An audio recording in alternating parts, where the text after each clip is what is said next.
There we go. Now we're live. We're also not going to advertise it this time, but I switched over to using Restream. Oh yeah. Isn't Restream fun?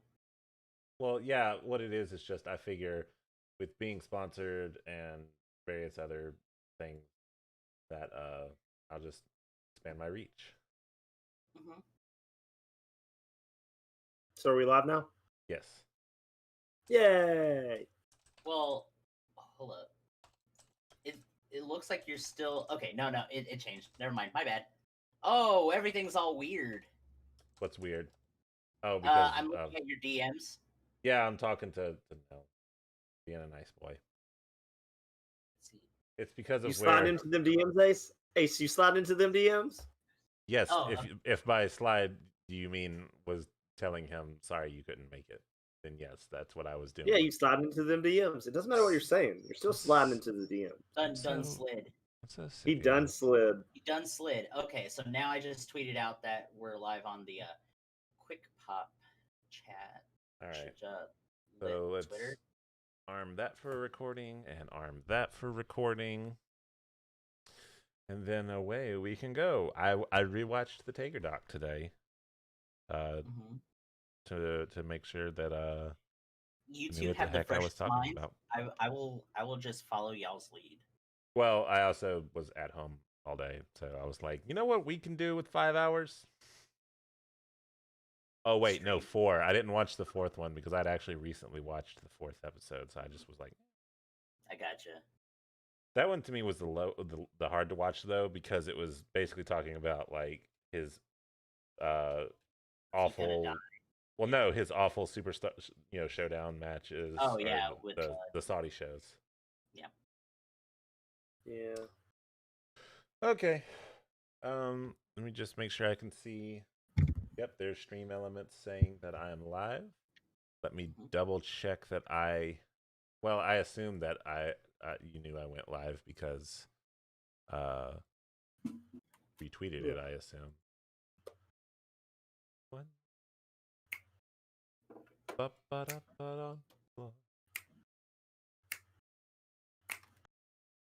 Okay, yeah, 2 minutes ago. Marriage, love and marriage. It did too. No, the baby in the carriage. It did too. That's weird. We're gonna delete the not cool one. Get out of here. Bad tweet. Ooh, I also need to change my pinned tweet. That's a different story. You ready? Yeah. I'm easily distracted. Why do people watch me?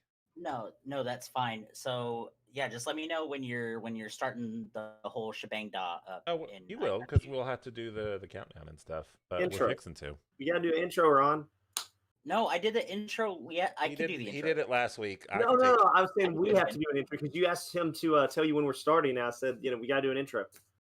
So I see what he's saying. He's saying like we haven't started because obviously we have to do an intro. That's right. I feel that. For all of those on the stream, and because we're gonna chill it just because. Today's episode is once again not actually, but hopefully sponsored by Balls Energy Drink. Now with that good guarana flavor. This one is original flavor. I'm not really sure what original is, but it does bring me back. So take that how you will. Put it in your mouth. Put it in your mouth. Suck on your balls. Wait. I don't know. Balls. And I think for it's also breakfast, lunch, and dinner. There's something about also like the kids want. A glass bottle. It's not just like flat glass. Like it's got a texture to it. I can appreciate it. I love how now, like, you've gone past like talking about the actual drink itself. You're like, and the bottle feels nice too. It's textured. Look, I'm warming up my shilling chops because I'm also technically sort of sponsored, affiliated, endorsed by Razer now. Yeah, everyone on the stream, get ready because Ace is about to kiss some corporate butt. Here's the thing: I was already kissing. Wait, that was a weird. That was so weird. Ron, we need to talk about how you kiss.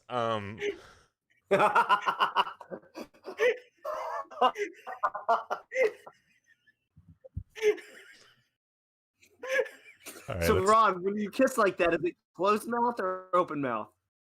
I don't know. It's from what I saw, it's got to be open. I don't know, dude. All right, let's get this show on the road now that we're on now that we're on the hot streak. Let's rock and roll. Get it out of the system. We got to do a PG-13 podcast. Come on, guys. Oh, Memphis update. Memphis, what did I say Memphis was at? I mean, like the 95? last time you said it was like 98 or something like that, but 95 is probably a fair guess as well. Okay, so yeah, let's go ahead and get the podcast started. Oh, you're just gonna leave us with that? Just like Memphis update. What was I at? And then you're just gonna leave it at that? All right, I see how it is. Pile of garbage. I'm gonna clip that all right. You're gonna Ace is over here shilling. Ron's over here teasing. What are we doing? He's teasing all right. He's teasing what that mouth do. Let's get started. That being said, I really do like. I know this is gonna sound shilling, but like I really do actually enjoy Razer products. A lot of people have said that they're overpriced, and I don't feel that. I mean, for the kind of quality that you're getting, I mean, like my mouse alone has like 3 of these little side pieces, so I can change the configuration literally at the drop of a hat. These headphones that I'm wearing, I mean, I've always wanted a nice pair of wireless headphones, and these also have the really good haptic feedback. And so when you're hearing like a loud sound, they'll actually vibrate, so you feel the loud sound as well. And I cannot continue to speak wonders about this Huntsman Elite keyboard because it has just the right amount of like clicky clicks without also having like a really loud click. And everything about Razer is usually chromed, and so you can customize the look and feel of your desk as you see fit. So I'm just gonna say what I've already been saying. I like Razer, and I'm not afraid to say it. Now let's get on with the podcast. Yay, Razer! Sponsored by Balls. Sponsored by Balls. Sponsored by my ball. I mean, my energy drink balls. Give me balls. Sponsored by the smooth, like glass bottle of balls. Give Ron balls; he'll kiss them. Let's go. And I'll do the intro, and then we'll just get started. Like I said, the topic. You'll do the intro because you know it's dangerous to let us do it today. 100% dangerous to let you do it today. But we're gonna go. This is gonna be completely themed because I don't think a lot. Like, there's been news on like Fighter Fest and things of that nature, but I think we'll wait till that's like done before we cover it. Yeah. So we'll just straight up next week we can have a recap of all that was the last 2 weeks. Yeah, I think this time we'll just straight up talk about the Taker dock because it's a doozy. Okay, let's do it. 3, 2, 1. Memphis 75%.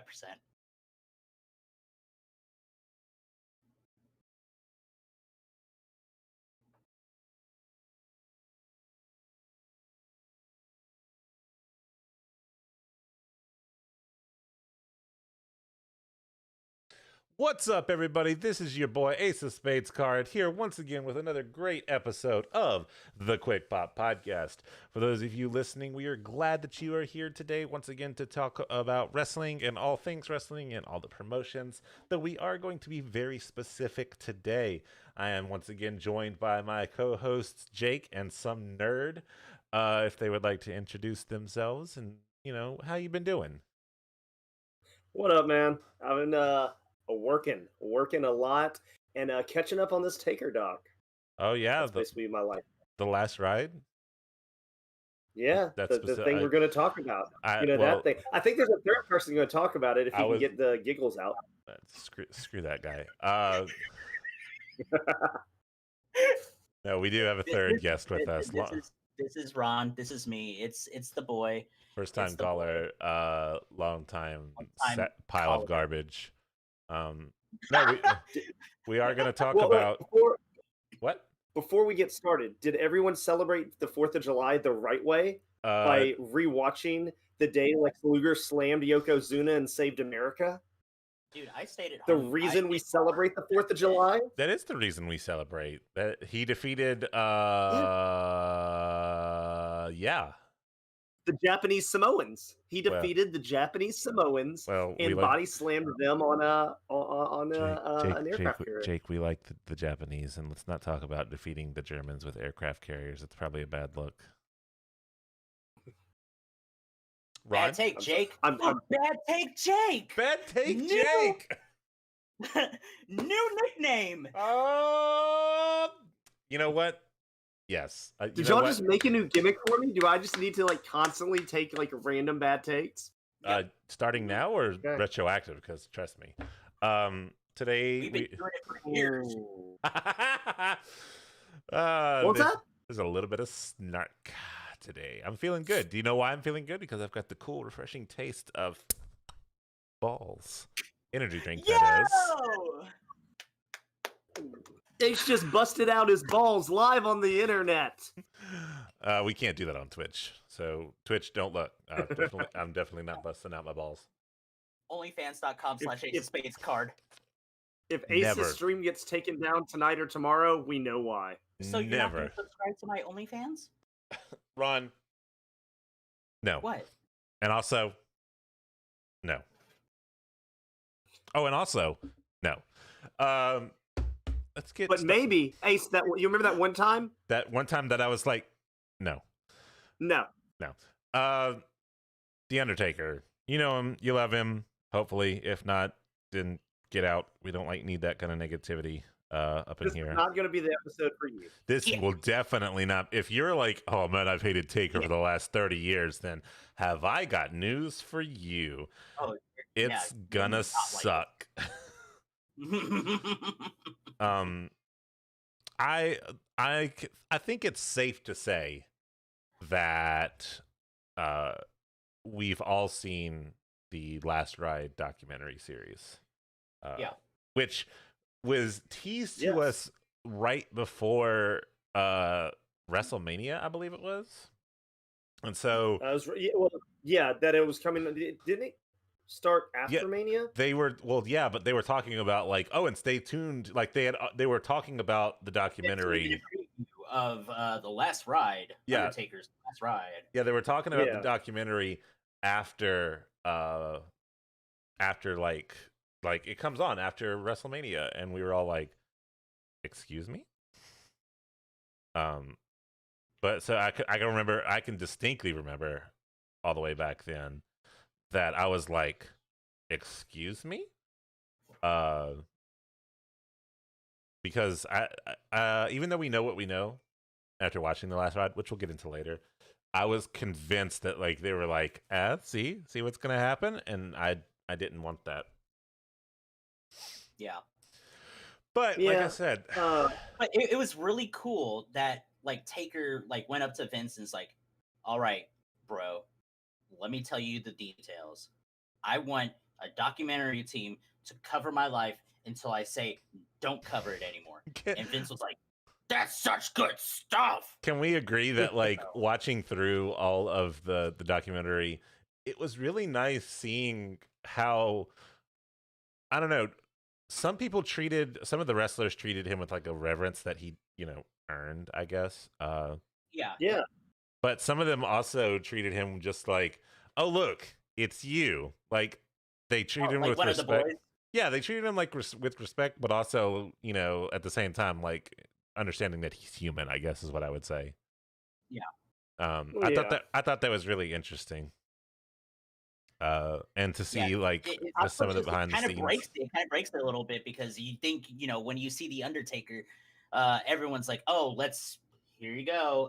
Here's the red carpet for the Undertaker. And he's just like walking around and they're like, yo, what's up, Take? And they're like, yeah, appreciate you. Yeah, there's definitely certain people where you're convinced that that they, are going to just be like the respect that they are supposed to get. What? Where is it? Yeah. I thought like from WrestleMania, I was blown away that they actually were going to do a documentary on Taker. The guy that kayfabe never died. The guy that was, it even talked about it in the documentary. Like after he got that character, like if he was going out, he was wearing black. So at least, even if he wasn't the Undertaker, he at least looked something like that character. And just the guy that would never break character in public, never do all that. The fact that he would even be like, okay, it's towards the end of my career. Let's film this. Let's finally give people a peek behind the curtain. Let's let them see who I am, what I'm going through, and what I do. I thought that was awesome, because it easily could have not have gone this way. Undertaker could have been so old school that he's like, nah, I'll talk about it when I retire. But the fact that he actually is like letting you see what's going on, it's also neat. That was really cool. It's also neat that he didn't do the normal bit where you go out on your back, you go out on your shield or whatever. I think he's one of that like later on though. Well, yeah, but what I'm saying though is like, even knowing what we know now, like I feel like he's one of the few people that deserves the way he went out. Mm-hmm. You know what I mean? Yeah. If there's anybody that was going to get that kind of treatment, it has to be Tank. Yeah. Like you said last time, he has a throne. He has a throne at each arena that he's in. Yeah, he don't sit in Taker's throne. This is Taker's seat. Yeah. Please move.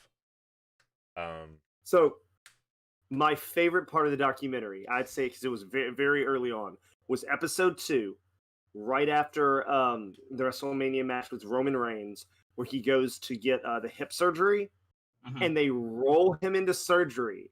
And the second they roll him into surgery, I start hearing the Undertaker's music, and I was just like, that's funny, they're playing it over. And then the doctors are even like, oh yeah, we prepped your entrance music for this. I'm like, these guys are playing the dead man's funeral march as they are rolling him in. He's the only one that could get that away with, though. He's the only one that you could get away with that.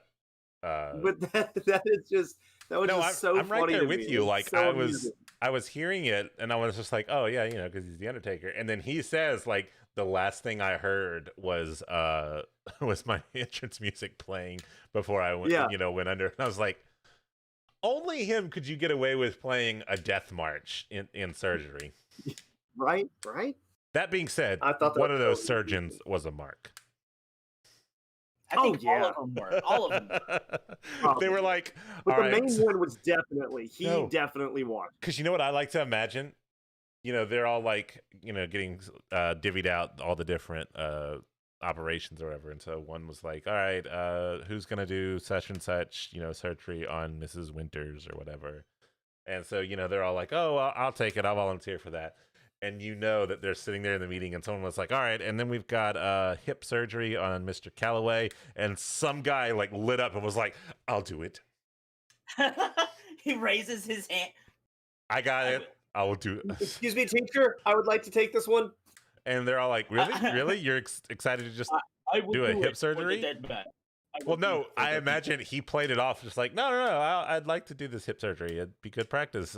And just didn't clue anyone in on like who Mr. Calloway was. And then he like walks behind the corner and he's just like, yes! Oh, you just, no, Ladies he walks behind the corner. I'm working on Taker. He just walks behind the corner and you just hear, just, I did it! He like a little, Did he retire after doing that surgery? He probably retired after that. Oh, you know what? Like, I'm just going to say it.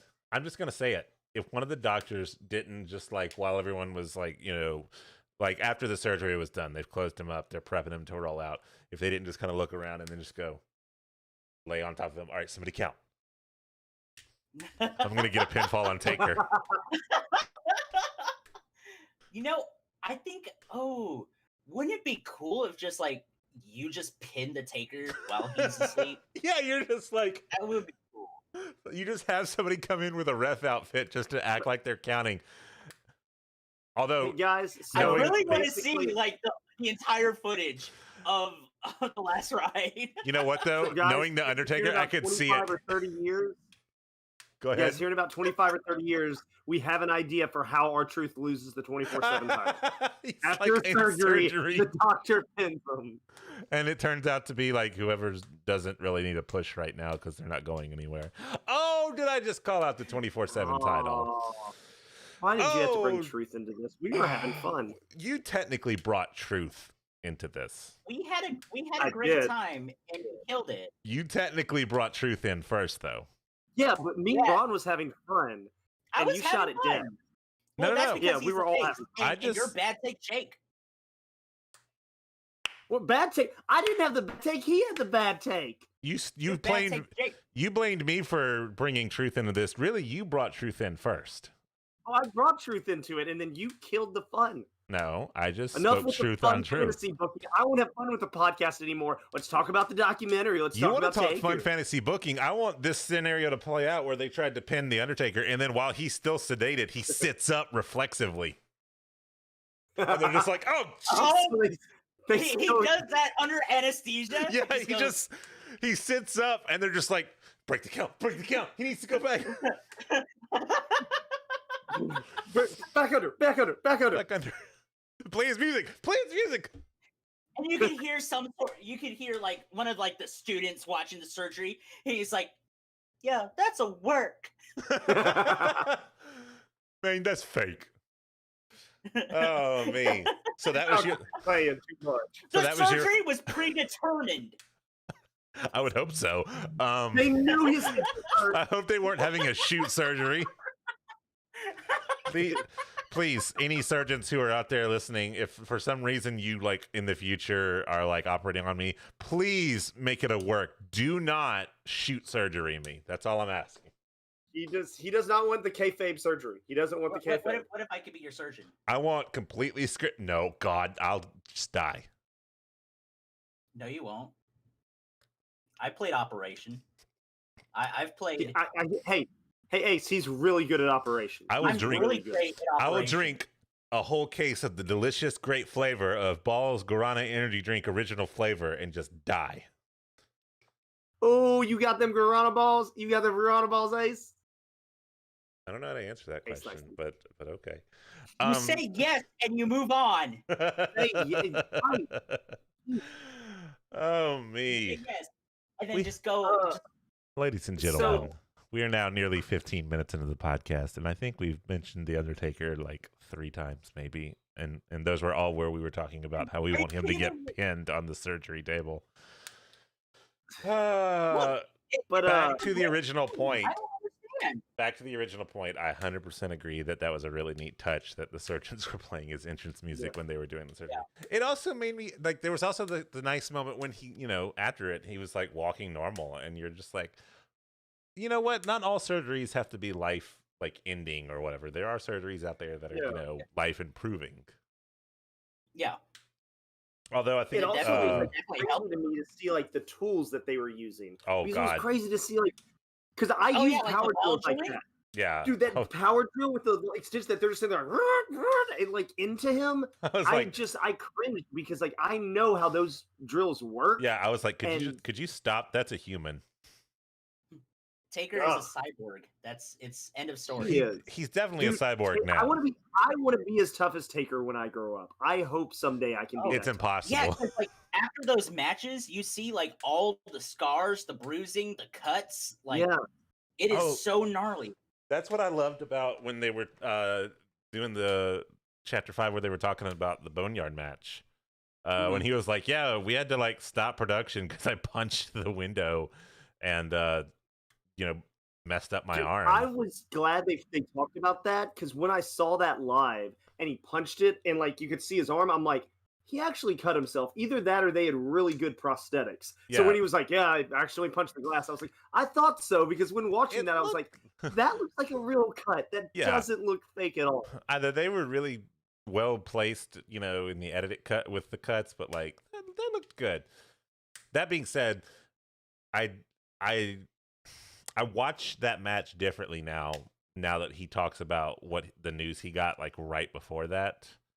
That was a little heartbreaking because then it was like, I don't know, you almost feel just a tinge of bad for enjoying it because you're just like knowing what mindset he was in when he was trying to film that. You're like, oh, I don't want to like this anymore. Yeah, no, I agree. Like when I heard that when I was watching for the first time, that was heartbreaking to hear that like that happened. And then he had to do a Boneyard match, which is basically a buried alive match. that's not a good mindset to be in. Having to do that type of match, man. That's but he pulled through. Like he did what Taker Yeah. does. Well, yeah, and that's what it- Taker does. Like that's what makes him him. Is he like not I mean, that he's a like I ever competent want him to get the worst news, but he can get the worst news and continue. yeah. But I think like near the end of his career, I think he's even said it that he involved more of his family life into the WWE than he had originally anticipated. Yeah, like So it he kind had of his took kids there a lot more. I really like the moment there at the end when he was like, he's constantly asking his kids like how they thought about the match, and his little girl got mad that he beat John Cena, and then his little girl got mad that he beat AJ Styles, and so he just gets he does exactly what I do, and just be like, you know what? I'm glad I beat him. I beat him good. Yeah, he lost good. Like I was like, that's 100% what I would do. Just like, all right, cool, we'll play that game. I will beat any kid's hero. I will do that. That's what I do. I am a hero beater. I beat those heroes good. Sponsored by Balls. Balls, the original hero beater. Oh my lord.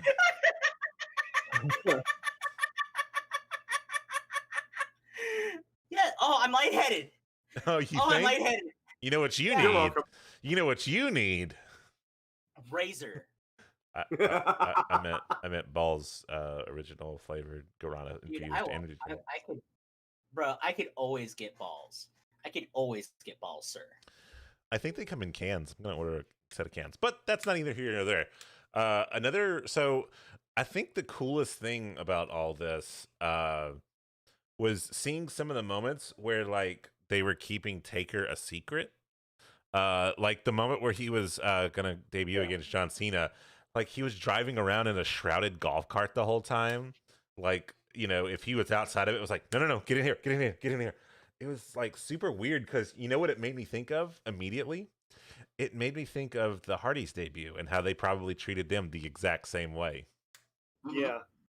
When they returned at 32. I also thought like a complete and total secret. Yeah.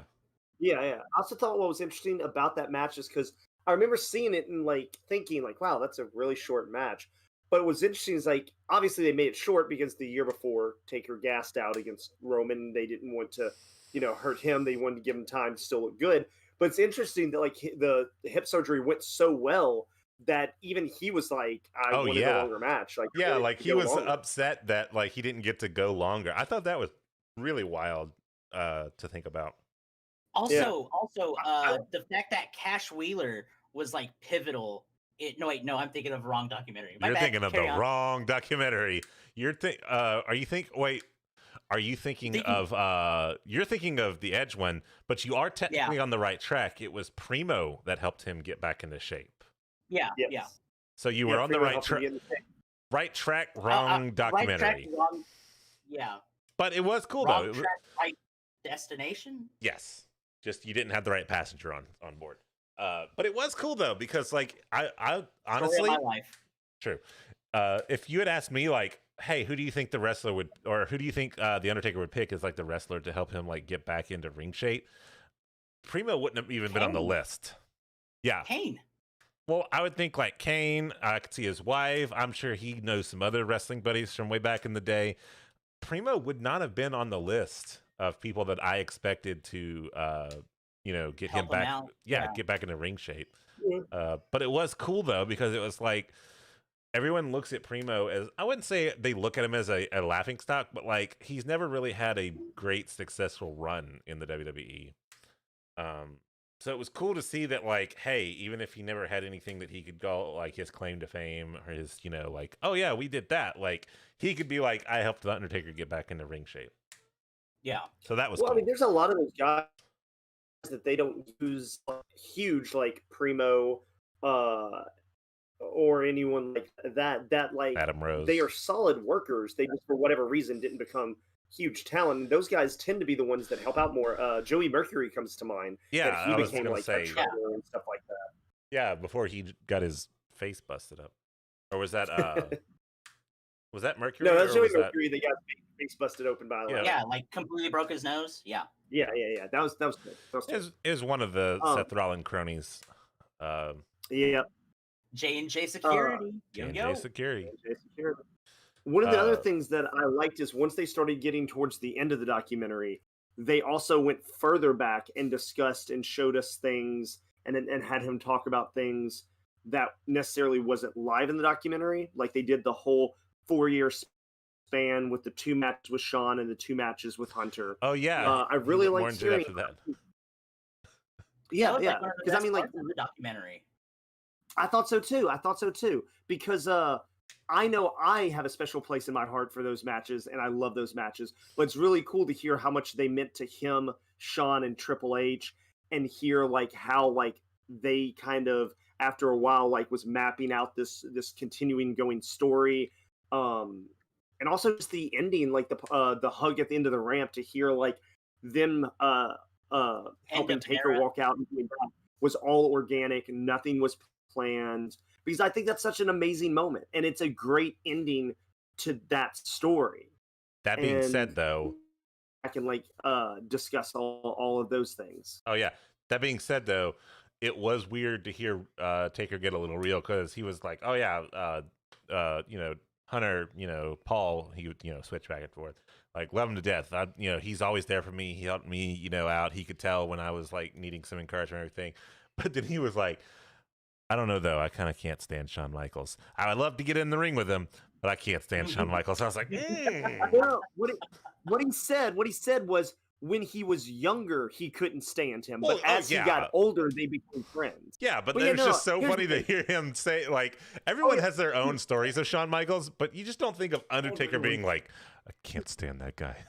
Dude, everyone outside of the clique in the 90s couldn't stand Shawn. I love him to death. He's my favorite wrestler. But in the 90s, he was an arrogant a-hole that was popping pills nonstop. So if he wasn't so high that he didn't know what he was doing, he was so confident that he didn't care if he ticked people off. He either didn't know or he didn't care. Exactly. That was Shawn in the 90s.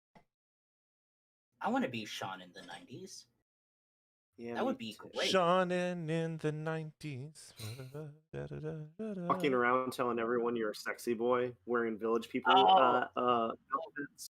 Well, you live that. I like it'd be great. I like how they covered this only a little bit in the doc, but how everyone tried to get Taker to laugh, get Taker to pop. Yes. Oh yeah. Yes. Like because he was always such in character. JBL, Booker T. Yeah. Kurt Angle gave him like a kiss on the cheek before he like rolled out of the ring one time. Yeah, like, he did. Yeah, like no, I like that too, because that's one of those things that's like you assume stuff like that happens, but unless like you're at the house show that it happens, you don't know. And so it was cool that like that was one of their things, is like he was always so like stuck in character that they were trying to make him break character and stuff. That is yeah, I thought that was really cool. That man gets a gold medal for like the most classic stay in kayfabe at all times kind of mentality. I mean, I know the guys back in like the NWA days and everything, like there's several people who are famous. What's his name? I can't think of it right now, but it's a very famous story involving somebody and Ric Flair, and it was the plane accident, and they actually like faked their name and everything because they didn't want it to be known that they were on the same plane because they were feuding. I cannot remember. Yeah. Oh yeah, you'll probably it wasn't remember. Steamboat. It was I cannot. It wasn't. I know the incident though because it was the plane crash where they were all okay, but he I thought faked you were his going to name. go with the fact that I thought you were going to go with the fact that Harley Race tells a story where he's like, "Yeah, I ticked a crowd off so much that after the show, a guy like stabbed me in my leg and stuff like that." It's like, oh dude, yeah, I mean you hear about stuff like that all the time. I think it's the you don't have to grab that, man. It's like, you almost died. It's like, yeah, I know, I'm good. Harley, tap. Who were the guys? I think they were like the Usos' grandfathers or something. That were like Wild Brothers or something like that. Like the Wild Samoan. Well, like their whole gimmick was like they were just these wild, crazy dudes, and like they didn't speak much English, and they were so into it. Like one time they got pulled over with Hulk Hogan and they refused to break character, so they all went to jail. And I was like, everyone's like, oh, they just never broke kayfabe, and I was like, no, those guys just hated Hulk Hogan. That's what that was.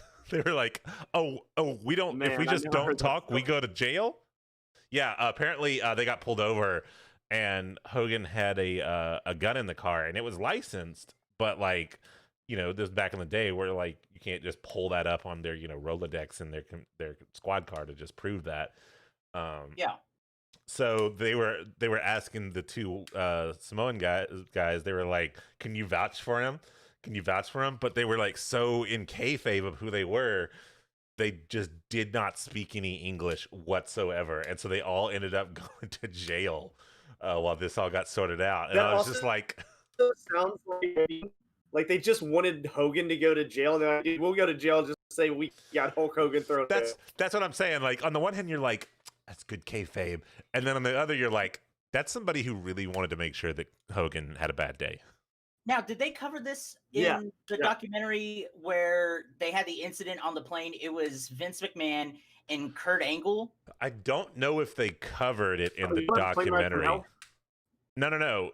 The one where Kurt Angle tried to like take down Undertaker. Like they were doing the prank war that they're always doing, and they tried to like wrestle. I think he was trying to wrestle Vince. Yeah, it was Kurt was trying to wrestle Vince, and it woke Taker up, and he just like did a Taker thing where he was just like, And he went right after Kurt Angle on the plane. He like was awoken from a deep sleep, and his first impulse was me grab man and kill. Yeah. They didn't cover that in the Taker documentary, but that is because he was attacking his boy.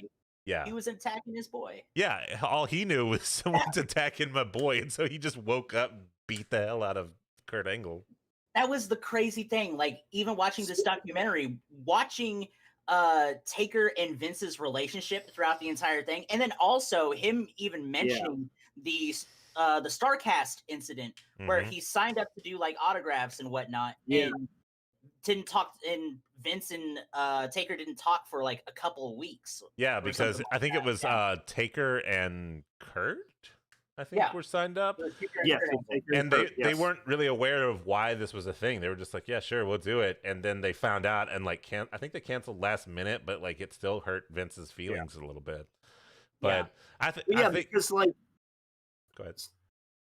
I was just gonna say because StarCast was run by someone different than AEW. It was just ran in conjunction with AEW. So I mean, it would make sense that they wouldn't know if they were being contacted by. I mean, Conrad Thompson was the one running it. If they were contacted by him, and he's just asking them to come to a wrestling convention and say that it was AEW. Yeah. Mm-hmm. I mean, there's a limit of like. Plausible deniability, but like with these guys, they were just like, oh yeah, go to this thing, yeah, sure, no problem, whatever. But no, like I think the best way you can sum up Vince's like my personal like best visual for Vince and Taker's relationship was when I think it was in episode 5 where he went to visit Vince at his office, and he was like, oh, he's not here. Okay, and they were like, why don't you just wait in his office? Let me check. And then like the lady checked, and they were like, yeah, Vince just says wait in his office. And I'm like, who would be just doing that? Just like, oh yeah, I'll just chill in Vince's office to wait for him to get back from the gym. That's just like that's the relationship they had. The only one that could do it, I would think. Yeah, but that's what I'm saying. Like that's the relationship they had. Oh, how about like when like Taker was, I guess, talking to the cameras, and then Vince just comes like right behind him and just like, ugh! Oh yeah, just there was the one where he had like the real. Here's my guy. Ugh! No, there was the one where he had just had a match or whatever, and he like walked back and he's like shaking hands and he gets over to Vince and he like punches the wall behind him, and Vince just like, all right. Yeah. Knowing he wouldn't do it, but it was he was just like, boom. I think the most telling moment of their relationship was when they were talking to different people and they cut to Vince and they asked like, what does Vince mean to this company? And even more, what does it mean to you? And Vince like just started like his eyes started like swelling up with tears, and he was just like, no, like I can't do that. We're not doing this in front of the camera. Yeah, that was such a weird. Like, we all have our different levels of like liking events. I mean, stories, how he handles coming, blah blah blah. Like, we're not going to get into that. You know, depending on which facet of McMahon you look at, you could have a different opinion of him the next day. But that was a very humanizing moment when he asked him that question, and you could tell Vince was like, "Yeah, I can't actually, like, there's no way I could answer that question." Shut it off.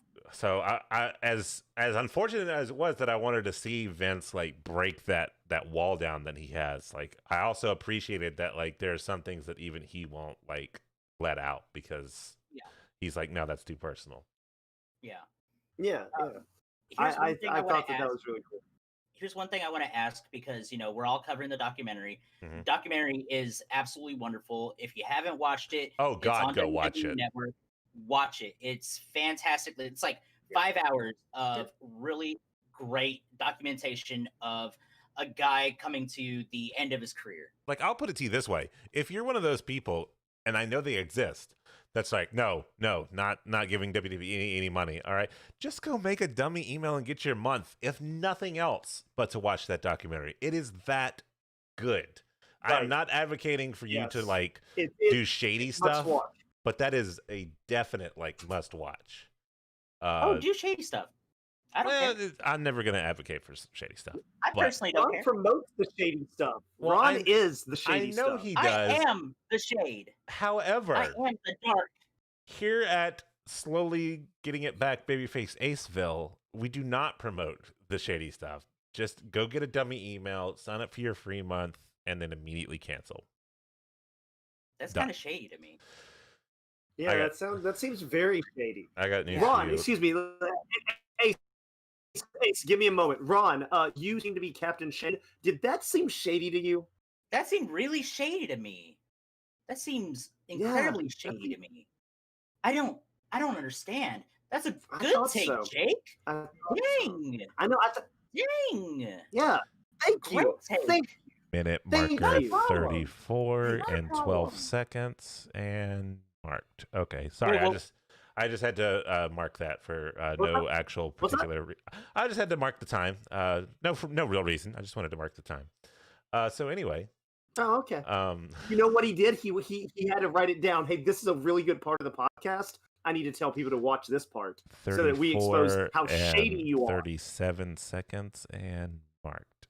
Okay. So can we go to the last episode of that documentary, because that was the climax of this entire road that we were riding on with the boy. 5 was real quick, and not to just cut you off, but just real quick. How dare? Real quick, on episode 4, can we talk about how in episode 4, one of the biggest things with episode 4 was showing a lot of like what he does to get ready for matches. Because everyone's like, oh, he only does once a year. Can we talk like the level of stuff that he does to get ready for a match? The cryotherapy, the leg treatments, like all this stuff for one match. That just shows you like that's how dedicated the man is to making sure he performs at the absolute top level. He's not just going to go out there and be a face and be a figure and just, hey, I'm the Undertaker. Isn't it cool that I'm here? Like, he is all about, like, 100% being there, committed, and putting on the best show he can. And he will do whatever it takes to do that. So just before we move to way past 4. No, I agree. That was one of the big things that I took away from 4. Was just all that he does to make that happen. Well, that, and also just like watching also his workout regimen, like how he would go to that little garage basically and like just like kill himself in like 100-degree temperature and just do all these crazy workouts. And just go through like a murderer's road just to make sure his conditioning is whatever he thinks it needs to be. Like, right. I mean, his passion and his like commitment is unquestioned, like in all that he does, even for just one match. Yeah. Because he always wants that one match to be like the best match he's ever done. He was chasing the dragon. Yeah. He wanted his retirement match. And if he felt like, oh, I didn't get it, it's clearly because I didn't do something. So mad props to him. But to get to it, because I don't want this to be a particularly long one, because we're only talking about the singular subject. Yes, episode 5. I don't know how long the other episodes are. I also assume they were 5 minutes, or not 5 minutes, an hour, or whatever. But like when I was spooling it up, and I specifically saw that it was an hour 9. I don't know. There was something about the finality of looking at episode 5 at an hour 9, and you're just like, oh, this is going to be long, and it's going to be like tear jerking, heartstring, like especially right there towards the end when even Taker himself starts to break down a little bit. Mainly talking about his brother passing away, and Michelle talking about, I think it was her nephew or somebody. Her niece. Or nephew. No, that was it, nephew. Relative. I'm sure you're probably right with the nephew, but died in a car crash. Like, WrestleMania for us is usually like, WrestleMania. And even this last one, because, it was quarantine edition, we're all like, but it's WrestleMania. And it's just weird to, sometimes take a step back and realize that, like, the best day for some is the worst for others, but they still entertain and they still put on. So it's super wild. But one thing that was really fun is finding out that the Boneyard match 100% came from AJ, like, just seeing the opportunity and being like, I'm going to try it. He calls Taker up, like, that's so weird, like, calling Taker on. I've never seen The Undertaker on, like, a cellular device. Right? Maybe he still has rotary. I don't know. He's got to have one. He's got to. Well, that's okay. That's not totally true. They did show him watching AJ's promo on Raw on like an iPhone, so we know he does possess one. You just never see him talking on it. Weird that AJ Styles and we got AJ Styles and Undertaker, and that is ridiculous. Never would we have thought, like 5 years ago, we would get AJ Styles versus the Undertaker. To me, what the craziest thing is that, like, that didn't come up from someone being like, you know what, it'd be really good if you fought this guy because he's a pretty good rising star. It was AJ going like, oh, he wants one more match? I'll do it. Hey, Mark, this is Alan. This is Uncle Alan. This is Uncle Allie. Hey, so I saw that you're got not the hell retiring, beat out of you. and you want one more. Could I be that match? Could I do it? Really? I mean, pretty much that phone call was just the version of AJ just going dibs. Oh no, 100% that was AJ calling dibs. I really like that little like touch that they did. That touch that they did at the end of episode 4, where like he's walking and then like they cut it by with Taker going, AJ, wait up a minute. And it's like, I see what you did there. One of my favorite things though is to watch is like after every match, like Michelle McCool was like, oh no, he messed up, he's gonna have to redeem himself, or like, oh, maybe this will be the last one. And then it cuts to like him explaining that it's like, I had to talk to her about that AJ called me. Then just cuts to Michelle McCool and she's like, there's no one better, do it. And he's like, that's not the response I expected. Yeah, because she's the entire time. He's really good. Maybe this could be the last one. The entire AJ's time. really good. This could be it. This could be it. Yeah, because all the rest of the episodes, it's him going like, I think I'm going to go again. And she's just like, okay, if it's what you want to do. But he goes, hey, I want to go up against like one of the hottest talents right now. And she's just like, yeah. And he's like, wait, like, you're okay with this? It was the equivalent of going like, I think we're going to go skydiving. And she goes like, absolutely, I was down for this. And he's like, wait, hold on.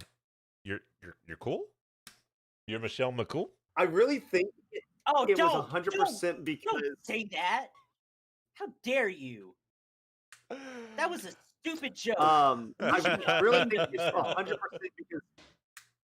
I really think it's 100% because she was like, no, wait. AJ's really good. AJ could give him a good match. He may actually retire. Yes, wrestle AJ. Yes, just do it. Although, just do it. It was crazy to see that that was not like what was in the plans. They were like, oh no, we'll just have a really good wrestling match. We'll just have a really good wrestling match. I prepared for a really good wrestling match. And then when it got closer, reunion. Yeah, tour. when the Backstreet Boys reunion tour. I really hate that they didn't refer to it correctly in the documentary, but that's okay. We all know it's the they Backstreet called it Boys something reunion. else. They called it some official sounding name or whatever. Yeah, Uh, it was Send like Taker 19. your I think attention, and he'll it get it. sounded He'll like understand. a Twitch username. yeah, we'll just tweet at him and be like, "Hey, I noticed there was a flub in your documentary. Somebody didn't edit it properly. I understand, but it was actually the Backstreet Boys reunion tour." Yeah, they didn't have me as their editor. Otherwise, Ron, stuff would have got done. Ron, if you were their editor, we'd be WWE watching cheating out on episode the 1 right editing. now. What are you saying? Are you saying I'm a slow editor? Is that what you're saying? No, You that's better not take what that back. That's not what I'm saying. Okay. I think that's what he's saying, Ron. Fight. Technically, kiss. technically, I'm not gonna. I'm gonna. Punch or kiss. Or kiss. I don't want to kiss Ron based on previous knowledge, so hard pass there. What do you mean? I'm clean. You wouldn't kiss me? I'd kiss me. Not like that. Not the way you. Not the way you kiss. God. We found out earlier how you kiss, Ron. So Look, it was a bad hand gesture. I don't understand. Can I just take it back? It was a bad... based on that gesture, I have to ask. Based on that hand gesture, I have to ask: do you kiss on the first date? No comment. Thank you. Well, since we're really, since we're starting to wrap up, I'll just ask everybody, what's your favorite moment out of the whole thing? I know you mentioned earlier one that you really liked, Jake, but what would be if you had to boil it down to one? Me first or Ron? Jake. Okay. I really liked that. The theme music during surgery. I'll say, okay, based on something we hadn't talked about, I'd say another one of my favorite moments was seeing how he gave back to the business. Yeah. That Randy Orton match that was early in his career in SmackDown, showing like all the bumps took for him, and then showing Taker going to NXT and talking to all the big men in NXT, and then and then like showing him working out with them. I really like seeing how at this age he is not afraid to come back and give wisdom. He never was afraid to give wisdom. He never was one of those guys, it seems, to cut people off to make sure he kept his spot. He knew where he stood with Vince, so he was never worried about his spot. So stepping out of line to help out other people, I really like that. Yeah, giving back to the business. Taker is one of the best kind of takers. Yeah. I think for me, one of my best moments is actually everything leading up to Taker versus Roman. Just how everything went, and then how those two were just like chatting about everything, trying to be cool and whatnot. Kind of learning from each other and what to do. Like that the whole initial dinner, that initial thing where they were like checking into the hotel. Yeah, he's like, oh, you can't hold kayfabe for just 1 minute, huh? Yeah. But also, I guess when like Roman and his wife were talking at the dinner table, and and Taker comes up and they just start chatting. I didn't know they were acting like boys, and that was cool. And then everything leading up to the actual match where he did the training, and then Roman afterward, like how he just kind of after the match when he won, he kind of like sat alone for a little bit and he cried just because that was Taker. It's crazy because I can remember at the time we were all like very anti-Roman because that happened. And it's just crazy to think about. Well, yeah, I know that. I was anti-Roman. But it's just crazy to think about the fact that like you didn't look at the other side of that. You were just like, they let Roman win. But then you also like when you saw that humanizing moment of Roman just being like, I know what he just did for me. Mm-hmm. Yeah. No, it was a really good, touching moment of that, to see like how much those two what they wanted the match to be, and like what the match itself and the outcome of the match meant to both of them. I feel that. So, AC baby. Yeah. Good old babyface Ace. What is your favorite Taker moment in the documentary? Taker moment. Probably. It's not necessarily one specific moment. It was probably the entire time when he was attending the WrestleMania that he wasn't in, and seeing that whole thing where he was just like every single thing he was participating in. One, I appreciate it because like it was him showing his little girl around, and she was like, "Oh look, oh that's so cool," and it's that's got to be like the most amazing feeling to be like, "Hello, child," like. That's me. That was me back then. I wrestled him. Like that was. I wish you could have seen that. Like, I don't know. Something about being able to show what you did prior to their existence is humanizing. But also just the way he was walking around, and hey, I'm watching you out there, and I can't get out there, and so on and such forth. Him that being the turning point of him realizing like I cannot just wait out a WrestleMania like this. Yeah. That was just really cool for him to be like, "Oh, you going out?" Oh, and then there was the story of when we find out that Taker goofed and didn't bring his gear. Oh yeah, and it had to like fly back, pick up his gear, and then come back. Like that's so weird. Vince was like, "Hey, we need you tomorrow," and he was like, "Oh, I don't have my stuff," and he was like, "You don't have your stuff," and he goes, "I'll be right back." That is the most crazy, like, BRB. Like, BRB running back to my house. That's, like, miles upon miles upon miles away. Like, where were they at when they were doing that? It was a pay-per-view, right? It was the night after. Or, no, it wasn't the night after. It was the Raw after Mania.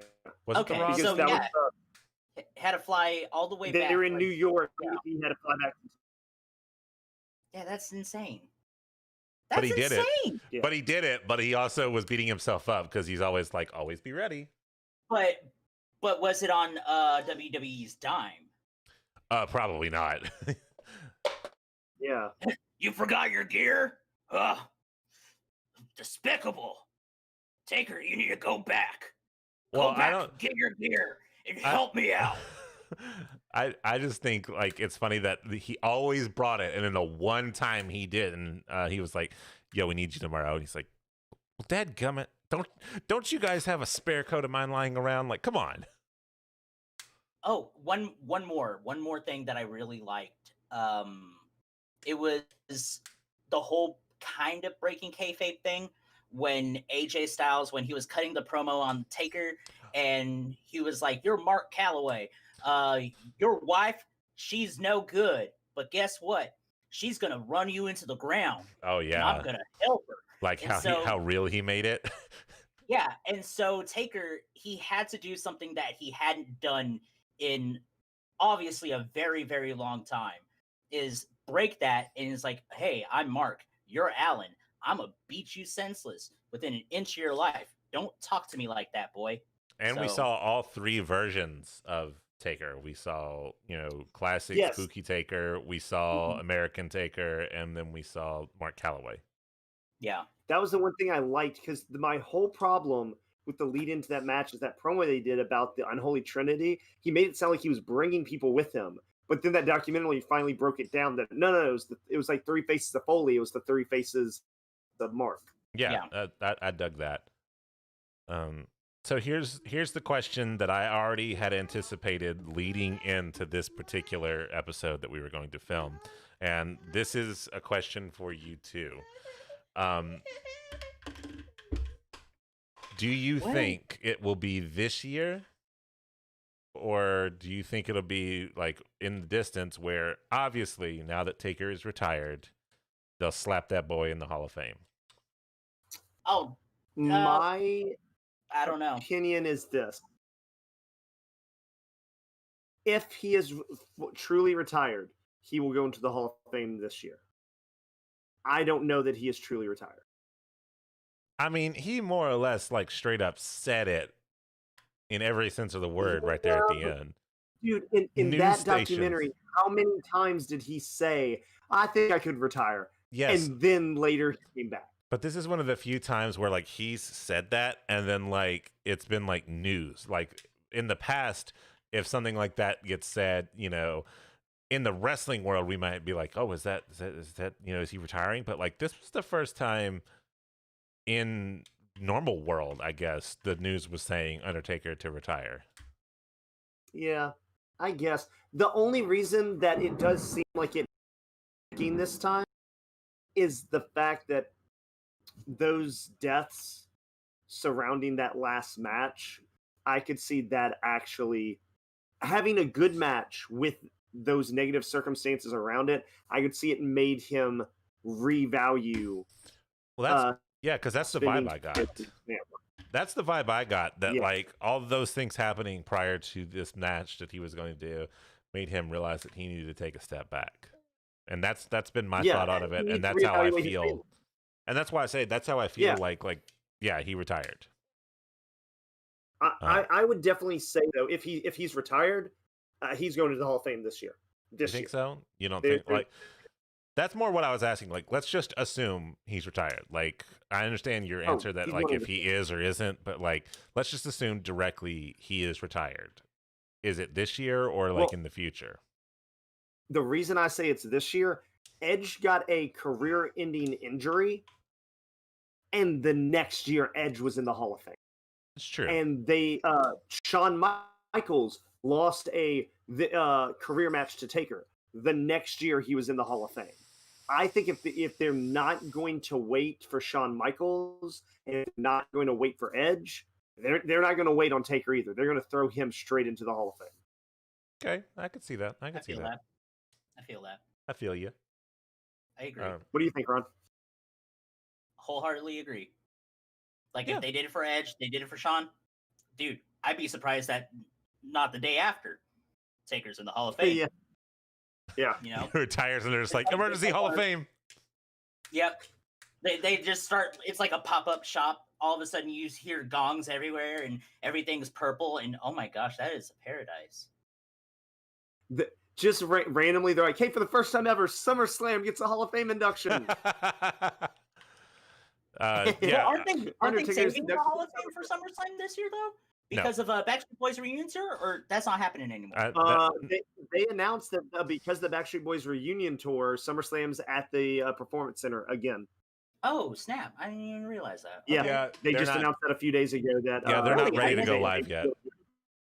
I missed it. Okay, all right. Which is good. Good. Like it's upsetting that we still have that. Keep people safe. Yes, 100% keep people safe. Agreed. So, other than that question, what was your favorite moment with Taker in the documentary? What's your favorite moment with Taker in general? Favorite, like in general, Taker moment? Yeah, because this is our hashtag Thank You Taker send off, I guess. Okay. Thank you, Taker. I have a two-parter. I have a very like for realsy serious one, and then one that like just always sticks out. Mm-hmm. The sticks out one, which is more humor based, is when they were trying to get Taker to do the spin-a-rooney. Oh yeah. That will always live in infamy to me is Taker doing them trying to make Taker do the spin-a-rooney. But in terms of like serious, I don't like. Okay, I know what it is, and I'm just 100% going to claim bias. It was his WrestleMania 32 or whatever. I think it was 32. I hate numbers sometimes because they're confusing. 33. Yeah, the one in Orlando. Dallas. Yeah, the one in Orlando. Because it was like, to me, the first and last time that we got to see. At the time, it was the first and last time we were seeing Undertaker. Like in before. If you had asked me before, his comeback and everything like that, like that moment, I was like, oh, that's it. That I got to see Taker retire because he put his stuff in the ring and everything. Yeah. So that would be my moment, and I freely admit that there's a little bit of bias there because I was there to witness it. That's fine. Yeah. Okay. Mine's going to be a three-parter. I know you asked for one. Oh, we're all breaking the but- rules. Don't worry. That's right. All right, so I'm going to go in order, in chronological order. Number one would be, they showed it a little bit on the documentary, but the video packages of him making the casket for him and Kamala's casket match. I remember, I remember as a little kid watching that, and like they've already like had like funeral parlor segments and stuff like that, but just to see him like in this old rickety shack making those caskets, I just remember was very impactful and just hyped me up to what is a casket match, what is this, what's going on. And I remember that being the first time that I ever truly got the character of the Undertaker. My second would be, I still consider to this day as one of the most emotional, striking matches of all time, and that is Undertaker versus Jeff Hardy in a ladder match on Monday Night Raw. Just the storyline of Undertaker just beating the holy hell out of Jeff Hardy, and Jeff Hardy won't quit. And then after Undertaker wins, like him looking back at Jeff Hardy trying to stand up and going back in there and just like kind of hugging him and saying, "You did good, kid." I thought that was one of the biggest, not necessarily Taker passing the torch, but him doing a match to make another guy look better. And then my number one is exactly like I said. It's self-serving, it's biased, but it's Undertaker Shawn Michaels WrestleMania 25. It was the first WrestleMania I ever went to. Shawn Michaels was my favorite wrestler. It was, being able to see a streak. The first time I was able to see one of the streak matches live. It was the most electric wrestling matches I've ever seen live, just from the atmosphere and everything else, and just how amazing that match was. Yeah, those would be mine. So mine are actually going to be two biases. So for the first one, it is the Undertaker Shawn Michaels match, WrestleMania 25 in Houston. I might add, Houston. Yeah. So yes, of course, I gotta be that boy. But honestly, when it comes down to it, that was the greatest match I've ever seen Taker in. Like I wasn't there, but like in a consecutive like form, that was by far the best use of like launching this amazing story that they were going to tell for 4 years, starting from 25, then 26 with Shawn's career versus streak match, 27 with H wanting to be like the big boy, and then 28 with end of an era. Like that's fantastic. Like that speaks echelons of that story going for 4 whole years. And then and not to mention the greatest promo the year after, where they play Placebo's cover of Kate Bush's Running Up That Hill. Like, it is fantastic. Best promo package WWE has ever put on. And it was a Taker Shawn Michaels match. The next one, my second bias, was WrestleMania 34, where it was in New Orleans, and we saw Taker come back from WrestleMania 33 to beat the hell out of John Cena. That was fun because there was some amazing moments in that match. Just when Taker gets up, he does his usual like sit up, and John Cena just goes, "Oh, you're talking about when he was doing the 5-knuckle shuffle and he got up and like tripped over himself, like, oh, he's still alive. Yeah. It's like, he is the boy. But to be biased because I was there, that was a moment. The moment that you heard that gong just like strike, that was great. Like, you could feel everyone's breath at that moment go. It was fantastic. Of course, you knew it was going to happen, but you didn't at the same time. So, yeah. So those are my 2 moments. Those are good moments. I appreciate those moments. Yeah. So yeah, I think, yeah, I think an hour has been a good amount of time to cover some things as broad as it was. So our podcast is only 1/5 of the length of the Dacre documentary. So if you can listen to 5 of our podcasts, you can listen to one whole documentary series. But definitely go back and listen to, some previous podcasts. We've got a lot of good things to say. And I would highly recommend, if you're sitting around with nothing to do, boy, do we have a backlog for you. Yeah. Yeah, take a peek-see listen, see what makes you feel good. Yeah, go back, listen to your what we thought of your favorite pay-per-views. Go back, listen to the episode about the championship belts and how the podcast almost got destroyed over the fight that me and Ron had. I mean, it's why do you bring this up? I'm back from suspension. I don't understand why you always have to bring this up. I'm just, I just want to tell the fans that it is the episode, suspended me for a week. Exactly, it is the episode that the FCC decided, no, Ron has gone too far. Dude, I could go further than that. And speaking of going farther with my sort of speech, Ace, promote my podcast. Can't say that when I'm taking a drink. Stop that. No, absolutely. I don't. We all joke about it and we all make fun of it, but you absolutely need to go listen to Down and Dirty with Raunchy Ron. That is a very fantastic podcast. I haven't listened to every episode, but I have piecemeal heard some here and there. Those are some really, really, because I think what I like the most about it is it's like very raw and real. It's like it's just two dudes, sometimes a dude and a dame, just sitting there chit-chatting away about literally whatever comes to mind. We have themed podcasts, but the cool thing about Down and Dirty with Raunchy Ron is that you can just listen to them. You don't feel like you had to know the story going into it, or you don't have to do any like pre-reading or anything like that. You can just sit down and ignore everything going around you and just listen to some podcasts. So that's what I would recommend, is go listen after you listen to an episode of the Quick Pop podcast and you're like, man, that was really long. I'd like to listen to something that's not nearly that long. Go listen to Down and Dirty with Raunchy Ron. From what I understand, they're not nearly as long as our podcasts. So I would highly recommend go listen to those. Parental advice. I was highly parental advice. They are absolutely backyard wrestling, no rating, because the FFC of podcasts. Yeah. You describe the podcast as it can get down and quite dirty. Yeah, considering that the host name is Raunchy Ron, I think you should have an expectation going in. I'm the best. Yeah, that's true.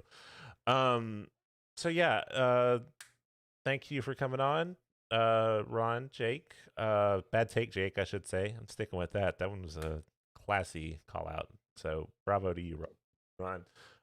If you're listening to this and you're like, oh, I want to see take Ace earlier too. You ain't gonna mention that, are you? No, that was bad. That was bad pun, Ace. That's different. That's a concept. That is very different. Puns are horrible. Yeah. Do not ever give me a dad joke ever again, or I'm gonna be. What? Well, I mean, it's now that you mention I'm gonna slap those nice and comfortable and very audible Razer headphones off of your head, sir. You're doing my job for me. Okay, look, guys, I'm upset about this. Ace gets to pimp Razer headphones. Ace gets to pimp Balls energy drink. Also about balls and razors. Guys, I'm going to get spun by Manscaped. You heard it here first. Jakers for Manscaped. Jakers for Manscaped. Hashtag it. Hashtag Jakers for Manscaped. Now that you mention it, with hindsight, I mean, it is 2020, but with hindsight, you're right. That was a bad pun. But you know what? It's 2020. Hindsight is that. So, there you go. What are you going to do? Can I get sponsored by Zoloft? Please? Ooh. Yeah. I got we lost Ace. He's gone. Where'd you go? Ace. Oh, Ace, where'd you go? Oh, gosh. Man down. Right, here we go. This is the Quick Pop Podcast. This is Raunchy Ron, and this is also Jake and Bake. We're new episode starting now. So we're going to talk about New Japan. And we're going to talk about how Taichi is a fantastic singer, and he is one of the best people to ever come out of Japan. He is such a good boy. fantastic young specimen Taichi is. How do you feel about Taichi? Well, I don't care for him. No! Are you serious? I don't care for him. You know who I Ace- really like though? Zack Sabre Jr. So WWE, Ace, where do you go? WWE, Ace is back. WWE is the best, guys. I mean, so Vince McMahon and his genius. I mean, I don't watch New Japan. I don't do it. I don't do it anymore. I don't do it. The only guy I know is what's his name? Juice Robinson. Yes, he is. Well, yeah, I watch Juice. I'm not a monster. I watch Juice. Obviously, I am a fan of New Japan. Have you heard of Finn Juice? Yeah, dude. I also like AEW, but only because of that John Dean Ambrose Moxley is there. Yeah, and Jericho. How dare you say that name? Those are the only reasons I watch that too. Okay, Ace is back. Guys, I stopped the podcast when you said New Japan Wrestling. It's been stopped this entire time. So, Are you serious? as soon as it stop with Ace's thought. Quick, new podcast. No, literally the way it's gonna fade out is, oh, look, it's me and you, new episode. So we're gonna talk about New Japan Wrestling, and it's just gonna fade out from that point. Next week, though, like we have a lot to cover next week because the New Japan Cup will have finished. We have 2 nights of Fyter Fest and 2 nights of Great American Bash. How dare he cut me off? How dare he cut you off? Yeah, so the little one like smashed into my desk because I don't know if you heard right there, and she's being having a pill, and so that knocked the camera over, and so I was just like, I'm not even gonna bother with it. I'm just gonna let it play out. And then when you started saying like new episode of New Japan, so in New Japan, and I was just like, I'm hitting stop, and you just kept going, and so I was just like, I'm just gonna let this keep going. If you don't, I am a great boy. I am a great boy. I'm a fantastic boy. I'm a good specimen. I just want y'all to know I'm going to try to get Manscaped for Jake going now. That's the goal. I'm gonna help you. You gotta shape you gotta shape your nethers because you don't know when you're gonna get into a situation where you're wearing tight pants and all of a sudden those hairs just end up singeing. It's like I wear tight pants on the regular, but I've never had those hairs singe or get caught on anything. Ron, what type of bush do you have? 1970s like Christie Canyon type stuff. Oh, okay. Yeah. Okay, respect. No, it's funny that you're bringing this. Oh my god, this is embarrassing. So you know how like I'm gonna stop the live stream now. Oh yes. No! Thanks for joining us. Before we stop the live stream, Ace, on your live stream, I need to ask your followers. So through the Quick Pop podcast, or